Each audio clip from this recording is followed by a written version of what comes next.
जय मां जानकी मैथिल विकास प्रतिष्ठान का जो एक सपना था वो आज सीता नवमी के दिन हमको साकार होते हुए दिख रहा है।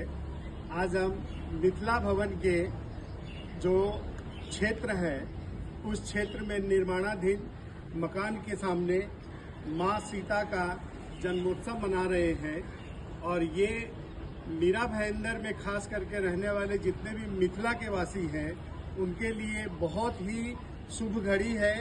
माता का आशीर्वाद आज हम लोगों को मिले और ये मिथिला भवन को बनने में जो अभी समय लग रहा है उसको माता रानी अब बहुत जल्दी ही साकार रूप देगी और हम लोगों को ये मिथिला भवन सुपुर्द किया जाएगा। मीरा भाईंदर महानगर पालिका के तरफ से श्रीमान प्रताप सरनाइक जी के अथक प्रयास से ये शुभ घड़ी आ रहा है और हम लोग आज सीता माता का जो बर्थडे मना रहे हैं यहाँ पर, इससे मीरा भाईंदर के जितने भी मिथिलावासी हैं बहुत उत्साहित हैं और हम सब शुभ घड़ी का कामना करते हैं, सबका कल्याण हो ऐसा माता रानी से हम लोग आशीर्वाद चाहते हैं।